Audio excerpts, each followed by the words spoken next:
রাসূলুল্লাহ সাল্লাল্লাহু আলাইহি ওয়াসাল্লাম বলেছেন, আল্লাহ প্রতি ১০০ বছরের মাথায় মুসলিম জাতির জন্য এমন মানুষদের উত্থান ঘটাবেন যে বা যারা দ্বীনের উপর উম্মতকে পুনরুজ্জীবিত করবে।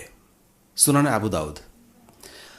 ইমাম আহমদ ইবনে হাম্বল বলেন, প্রথম শতাব্দীতে যেই ব্যক্তি ইসলামকে পুনরুজ্জীবিত করেছেন তিনি নিঃসন্দেহে ওমর ইবনে আব্দুল আজিজ, এবং দ্বিতীয় শতাব্দীতে ইমাম শাফিঈ রাহমাহুল্লাহ। অন্যান্য শতাব্দীর মুজাদ্দিদের ব্যাপারে আলেমরা আরও একমত হয়েছিলেন যে হিজরি ৩য় শতাব্দীতে আবুল আব্বাস ইবনে সুরাইজ, ৪র্থ শতাব্দীতে আবু সাহাল আস-সুলুকি, ৫ম শতাব্দীতে আবু হামিদ আল গাজালি, ৬ষ্ঠ শতাব্দীতে আল ফখর আল রাজি, ৭ম শতাব্দীতে ইমাম ইবন দাকিক আল ঈদ, ৮ম শতাব্দীতে আল হাফিজ আল ইরাকি এবং ৯ম শতাব্দীতে আস-সুয়ুতি ইসলামকে পুনরুজ্জীবিত করেছেন। তবে হিজরি ৯ম শতাব্দীর পর কাদের মাধ্যমে এই পুনর্জাগরণ হয়েছে তা নিয়ে স্কলারদের মধ্যে মতভেদ আছে।